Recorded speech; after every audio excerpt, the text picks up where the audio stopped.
he's going to be on those wheels. John Apollo Kid Thompson IV. And his adversary fighting to my left. The blue corner, he comes in wearing silver with black. His record includes 16 wins. Under those coming by way of knockout against one defeat. Fighting out of Watts, California. Ladies and gentlemen, presenting Brandon the Cannon Adams.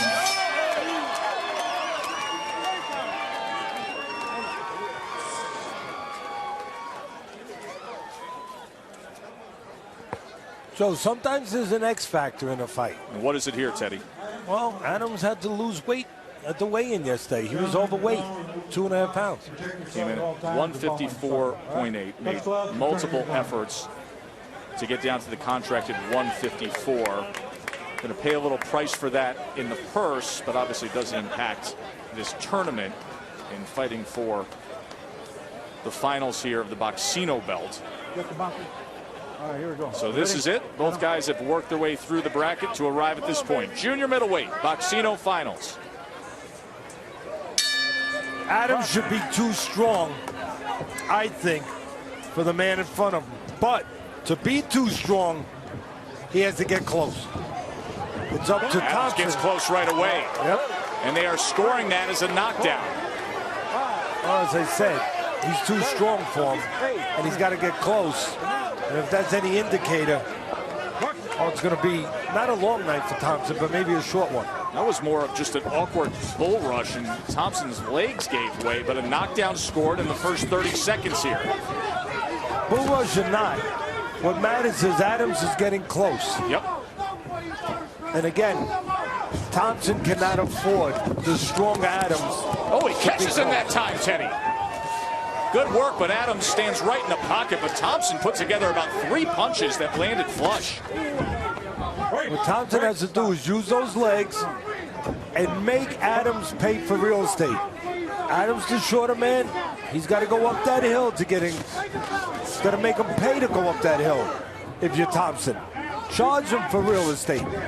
Charge him 2 or 3 punches for every couple feet he comes forward. Stop. There's a warning there. That punch straying a bit low. Good pace being set here in round number 1. Where's the jab? You're the taller man, you're Thompson. Where is that jab to keep the shorter man at bay a little bit? 6'1" is Thompson, 5'8" is Adams.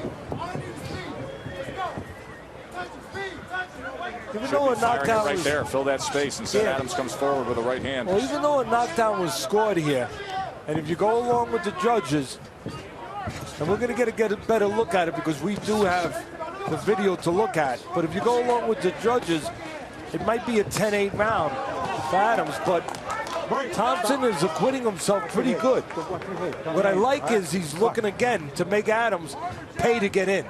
He's looking to counter him when he comes forward. Now we look at that knockdown at the end of this round. He scored the knockdown, but I'm not sure that the best work done in this first round wasn't what Thompson did moments later in the neutral corner to our right. And again, Thompson trying to be that kid on top of the hill. When you were a kid in the neighborhood, if there was a hill in your neighborhood, maybe there was a kid on top of that hill and you tried to get to him and he threw things at you and he had the edge because he's on top of the hill. He could hit you before you got up that hill. Well, Thompson, the taller man, is trying to be that kid where he can catch Adams before he gets up that hill.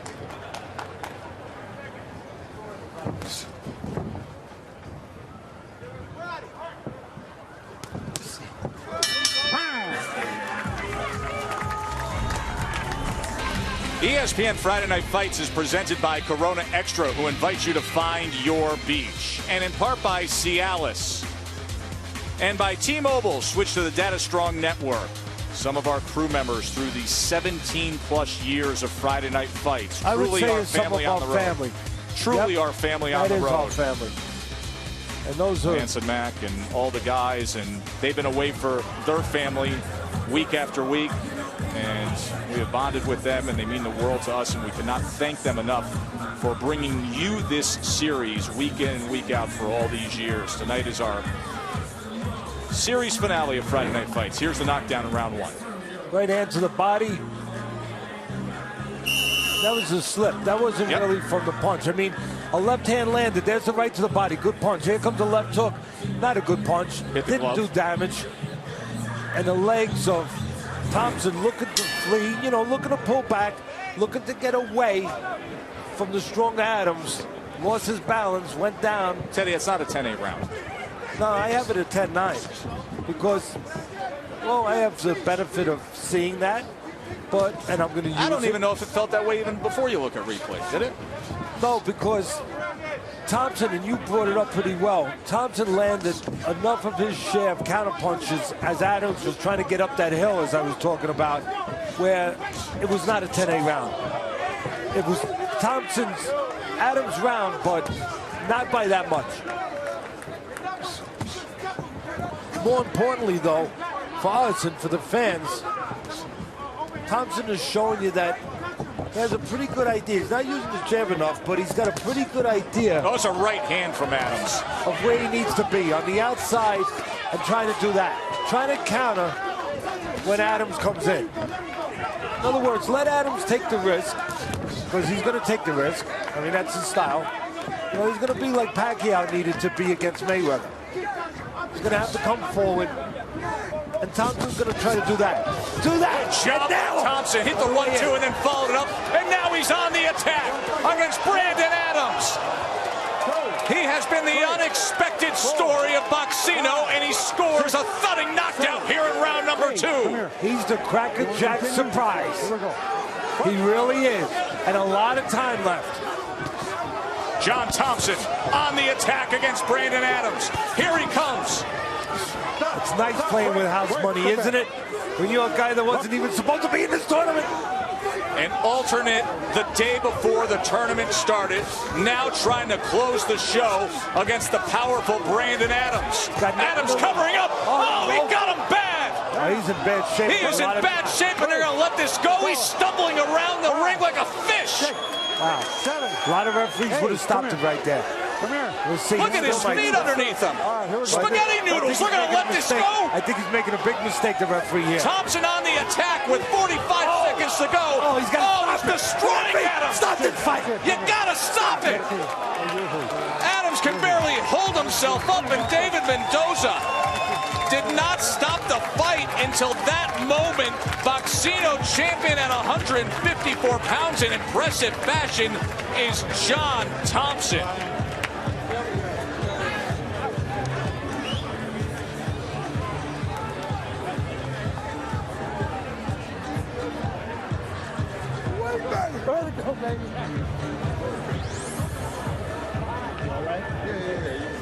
John Thompson, young man who grew up attending a performing arts school. He's a painter. He's even taught dance. There was no dancing in that second round. Once he got the power going, he was bringing it. That's what's great about these tournaments. You get surprises. And last year, Adams was the surprise. You know, he had very little amateur fights. He grew during the tournament. This year, Thompson grew during the tournament. He gained confidence. He started to believe. And he made it reality. He painted a beautiful portrait of an underdog getting a chance to do something special and doing it. Let's go back and show you the first knockdown of this second round. This is what started for John Thompson. Oh, we talked about him being a little bit like Mayweather, using the right hand. He used the right hand and the left hook. The right hand might have missed, but it set up the left hook, which staggered Adams. This is still the first one here. We didn't see the first punches, but we saw what happened once he went onto the ropes. Again, still the first one here. Left hooks doubling it up, which was a smart move there by Thompson. And then later, second knockdown. When we thought clearly the fight should have been stopped, when you see that wet noodle neck on a fighter after taking a headshot, you know what you're seeing. Now, the interesting thing here, Teddy, as you look at Adams against the ropes there. The change in direction of the punches by Thompson. You know, yeah, he was swinging at a hurt guy, but he changed subtly the direction of those punches to a little bit of an uppercut where the punches would not be blocked. They would get in. And then this is the end of the fight where Adams was just defenseless and being ragdolled. He ate that big right hand to the head. Teddy, on the second, and we'll call it a knockdown. The referee almost allowed him to get hurt. Exactly. And I don't like to go after the referees, but unless I need to. But he almost allowed him, and he did allow him to take punches that he probably shouldn't have been taking. Well, we'll talk more about that. But for now, let's make it official. And for that, let's go to Sweet Baby Ray. Ladies and gentlemen, the end comes at 2 minutes, 18 seconds of the second round. Our referee in charge, David Mendoza, waves off the bout for your winner by technical knockout. And now the Boxino Junior Middleweight Champion, John Apollo Kid Thompson IV. How about this story? John Thompson IV from Newark, New Jersey, as the fireworks go off for Thompson. See, there's the uppercut, Joe. While you were talking, I was trying to say that a change of direction in the punches, not just chucking punches. He understood that they were being blocked, so all of a sudden he changed the direction of one of those shots. He changed the right uppercut, came back with the left hook. Now, Teddy, Adams never goes down there. So the only claim that Mendoza, the referee, can make is that the ropes were supporting him because there's no standing 8 count. I don't know that Mendoza necessarily was in control of the situation at that moment. If you're going to go in and stop it, you just go in and stop it because there was no knockdown there. Glove didn't touch the canvas, body didn't touch the canvas, and his rear end wasn't being supported by the ropes there. That looked like he was coming in to stop it and then all of a sudden decided not to. It looked like to me, and I'm taking a little guess of human nature, but I've been around human nature a long time. And again, it's a guess. But it looked to me like the referee knew that Adams was the favorite, so he was giving him a little bit more of a chance. In other words, this ain't supposed to be happening.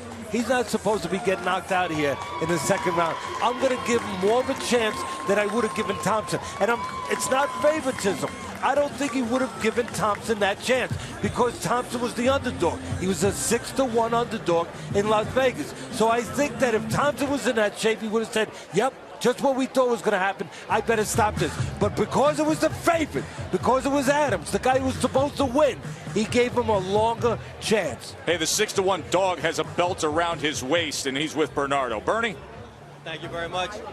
John, for all intents and purposes, you weren't even supposed to be here. You were an alternate the first day of the tournament, and now you're in the finals and you have the belts around you. Talk to me about how you were able to knock out Brandon Adams.